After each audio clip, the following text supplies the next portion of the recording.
Abril de 1945. El Tercer Reich se estaba derrumbando a una velocidad ridícula. Berlín ya estaba rodeada por el Ejército Rojo, y lo único que separaba a los soviéticos del centro de la ciudad eran kilómetros de ruinas, fuego y adolescentes alemanes enviados a pelear a una guerra que ya estaba perdida. Mientras tanto, bajo tierra, Adolf Hitler seguía encerrado en el Führerbunker, intentando convencer a los demás, y probablemente también a sí mismo, de que todavía existía alguna posibilidad de salvar a Alemania. Y eso es lo más surrealista de toda esta historia. El hombre que había provocado la guerra más destructiva de la humanidad seguía moviendo divisiones imaginarias sobre mapas, mientras encima de su cabeza Berlín era destruida edificio por edificio. A esas alturas ya no era un líder militar, era un hombre completamente aislado de la realidad. El Führerbunker estaba debajo de la Cancillería del Reich. Era un complejo subterráneo pensado para resistir bombardeos, aunque para abril del 45 aquello parecía más una tumba anticipada que un centro de mando. Ahí dentro estaban Joseph Goebbels, Martin Bormann, secretarios, médicos, oficiales y varios fanáticos que seguían creyendo que Alemania podía remontar una situación donde literalmente el enemigo ya estaba entrando en la capital. Y en medio de todo eso estaba Hitler. Pero ya no quedaba casi nada del hombre de los años 30. El Hitler de abril de 1945 era una sombra física y mental de sí mismo. Caminaba arrastrando los pies, tenía temblores constantes en el brazo izquierdo, hablaba más lento y pasaba de ataques de furia a silencios larguísimos, donde parecía completamente derrotado. Hay historiadores que creen que sufría Parkinson, otros apuntan a los medicamentos que consumía, y otros simplemente creen que era el resultado lógico de años viviendo bajo paranoia, estrés extremo y aislamiento. Porque sí, Hitler estaba completamente medicado. Su médico personal, Theodor Morell, llevaba años inyectándole una mezcla absurda de vitaminas, estimulantes, calmantes y sustancias bastante cuestionables. A día de hoy todavía hay historiadores intentando entender exactamente qué cantidad de cosas consumía ese hombre. Básicamente el líder del Reich llevaba media farmacia circulando por las venas mientras intentaba dirigir un ejército. Afuera, Berlín se estaba convirtiendo en un matadero. El ejército rojo avanzaba lentamente porque cada calle era un combate brutal. Había civiles escondidos en sótanos, edificios ardiendo por todas partes y soldados alemanes luchando sin esperanza real de victoria. Muchos ya sabían perfectamente lo que venía después. Y claro, no ayudaba mucho que digamos las noticias sobre lo que había pasado en el este con los soviéticos. Eso llevaba años alimentando el terror dentro de Alemania. Porque cuando un ejército entra a tu capital después de perder más de 20 millones de personas en la guerra, digamos que no llegan precisamente con flores y diplomacia. Aún así, Hitler seguía negándose a abandonar Berlín. Algunos de sus generales todavía le proponían escapar al sur de Alemania o intentar reorganizar algo desde Baviera, pero él ya había tomado una decisión bastante clara: no pensaba terminar capturado. Ese día Hitler recibe la noticia de que la ofensiva del general Steiner, la supuesta operación que debía salvar Berlín, nunca se realizó. ¿Pero por qué? Bueno, porque Steiner simplemente no tenía tropas suficientes para hacerla.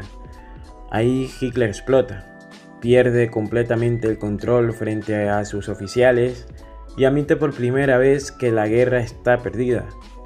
Ese fue probablemente el momento donde muchos dentro del búnker entendieron que el final era cuestión de días o quizás de horas. Y sinceramente tampoco hacía falta ser estratega militar para darse cuenta. Los soviéticos estaban a menos de 2 kilómetros del búnker. Mientras eso ocurría, el círculo cercano de Hitler empezaba a dividirse entre los que querían huir y los que preferían quedarse hasta el final. Himmler intentó negociar a escondidas con los aliados occidentales. Göring mandó mensajes insinuando que debía asumir el liderazgo del Reich, de lo que quedaba. Básicamente, varios de los hombres más poderosos del régimen empezaban a comportarse como ratas, abandonando un barco en llamas. Cuando Hitler descubrió todo esto, entró en cólera. Considera que todos los han traicionado. Y eso es algo bastante constante en sus últimos días. Culpa a sus generales, a sus aliados, al pueblo alemán por no haber sido suficientemente fuerte. Pero jamás se culpa a sí mismo. Hasta el final siguió convencido de que él tenía razón y el resto del mundo estaba equivocado. Probablemente una de las figuras más extrañas de toda la historia. Llevaba años siendo pareja de Hitler, aunque siempre mantuvieron la relación relativamente oculta. Hitler entendía perfectamente el valor político de su imagen pública. Quería parecer un líder totalmente entregado a Alemania y no un hombre de familia. Así que Eva Braun pasó parte de su vida siendo casi una presencia fantasma alrededor del régimen nazi. Y aún así, cuando todo empezó a derrumbarse, decidió quedarse. Pudo escapar varias veces. De hecho, mucha gente insistió en que abandonara Berlín, pero regresó voluntariamente al búnker porque no lo pensaba dejar solo a Hitler. El 29 de abril de 1945, con Berlín destruida y los soviéticos literalmente encima de ellos, Hitler decide casarse. Sí, después de años y años ocultando la relación, decide formalizar el matrimonio cuando el Reich tiene las horas contadas. La ceremonia fue corta, sencilla y bastante deprimente. Esa misma noche, Hitler redacta su testamento político y personal, y el documento es básicamente la prueba definitiva de que jamás aceptó responsabilidad alguna por la guerra. Culpaba a los judíos, sigue hablando de conspiraciones internacionales y sigue presentándose como alguien que luchó por Alemania hasta el final. Ni una sola palabra de arrepentimiento. Mientras tanto, el búnker ya estaba entrando en una especie de colapso psicológico colectivo. Algunos oficiales empezaban a beber constantemente. Otros discutían sobre posibles rutas de escape. Y otros simplemente esperaban el final. Porque todos entendían una cosa, y es que los soviéticos estaban cada vez más cerca. Y cuando entraran al búnker, aquello iba a terminar muy mal para cualquiera que siguiera ahí dentro. El 30 de abril de 1945, Berlín ya no era realmente una ciudad. Era un montón de ruinas defendidas por soldados agotados, ancianos, adolescentes y gente que probablemente ya sabía que estaba peleando por absolutamente nada. Y mientras afuera todo se derrumbaba, Hitler pasó sus últimas horas haciendo algo que resulta casi ridículo visto hoy. Seguir con la rutina. Desayunó, habló con algunos oficiales, saludó a miembros del personal y dio órdenes militares completamente inútiles. Los testimonios de quienes estuvieran ahí coinciden en que Hitler parecía extraño, incluso para como estaba ya normalmente. Más apagado, más silencioso, como alguien que finalmente entendía que ya no quedaba ninguna salida, y sinceramente tampoco había muchas opciones. Si escapaba, probablemente terminaría capturado. Si se rendía, los soviéticos iban a exhibirlo como el trofeo más grande de la guerra, porque lo era. Y Hitler tenía una obsesión enfermiza con evitar eso. Pero, ¿y por qué? Bueno, porque lo había visto. ¿Qué había visto? Bueno, se había enterado lo que pasó con Mussolini apenas 2 días antes. El dictador italiano intentó huir. Fue capturado por partisanos y terminó ejecutado junto a Clara Petacci. Después colgaron sus cuerpos boca abajo en una plaza pública, mientras la multitud los insultaba y golpeaba. El hombre que había construido todo un régimen basado en la idea de la fuerza absoluta estaba aterrado con la posibilidad de terminar humillado frente al mundo. Así que tomó una decisión definitiva: suicidarse. Antes de hacerlo, tuvo una última comida bastante simple junto a sus secretarios. Nada especialmente dramático. De hecho, varios testigos dirían después que el ambiente era extrañamente frío, como si todos estuvieran demasiado agotados mentalmente para reaccionar a algo. Imagínate pasar días atrapado bajo tierra, escuchando explosiones constantes, sabiendo que el mundo afuera se está acabando. Después del almuerzo, Hitler se despidió de parte del personal del búnker. Apretó manos, dio las gracias y se encerró junto a Eva Braun en su habitación privada, alrededor de las 3:30 de la tarde.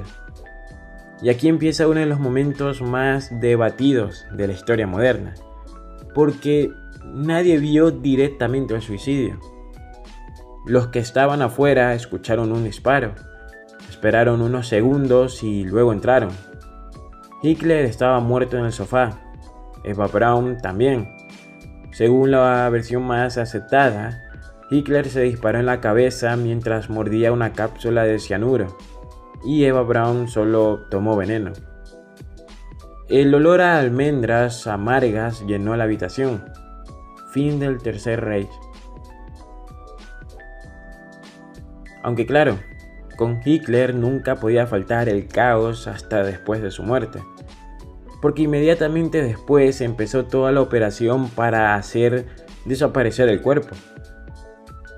Hitler había dejado instrucciones claras: no quería que su cadáver terminara exhibido como el de Mussolini, así que sus ayudantes envolvieron los cuerpos en mantas, los subieron al jardín de la Cancillería en medio de bombardeos soviéticos y les echaron gasolina encima.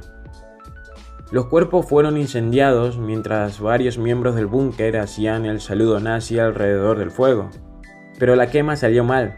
Los cuerpos no quedaron completamente destruidos, y eso fue clave para todas las teorías conspirativas que aparecerían después.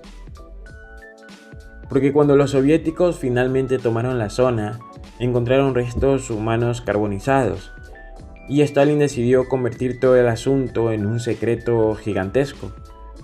Los restos fueron identificados en secreto por los soviéticos usando registros dentales, pero públicamente Moscú empezó a jugar al misterio. A veces insinuaban que Hitler había escapado, otras veces decían que no estaban seguros de su muerte. Y claro, eso abrió la puerta a la teoría de que Hitler escapó.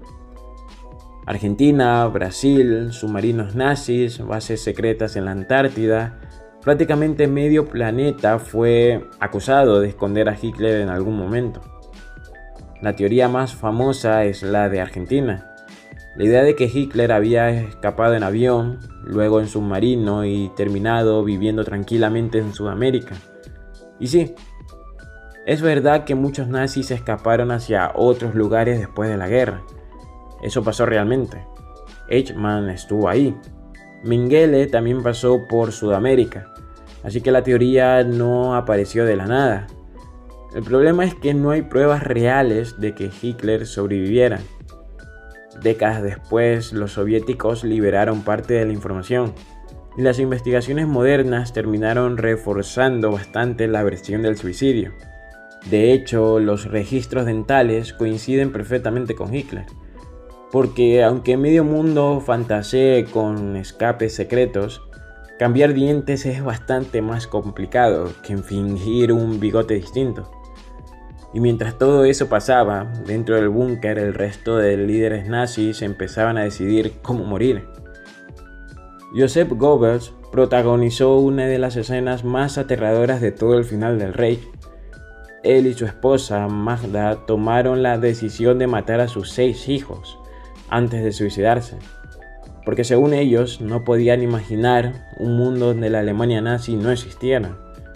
Drogaron a los niños mientras dormían y luego les colocaron cápsula de cianuro en la boca. Sí, así de oscuro fue el final del régimen. Después, Goebbels y su esposa salieron al exterior y también se suicidaron. Sus cuerpos fueron quemados parcialmente, aunque tampoco quedaron completamente destruidos. Mientras tanto, otros intentaban escapar desesperadamente de Berlín disfrazados, escondidos o simplemente corriendo entre ruinas, esperando no cruzarse con los soviéticos. Algunos lo lograron, otros desaparecieron y otros acabaron muertos en las calles de la capital alemana. Y así terminó el Tercer Reich. Como dato curioso, para los que se preguntan qué sucedió o dónde están los restos de Hitler a día de hoy, la respuesta es que los soviéticos después de la guerra enterraron los restos de Hitler, en secreto varias veces en la Alemania Occidental. Después, en 1970, la KGB desenterró los restos y los destruyó casi por completo, y las cenizas arrojadas a un río cerca de Biederis. También se dice que Rusia conservó pequeños fragmentos de mandíbula y cráneos en archivos estatales.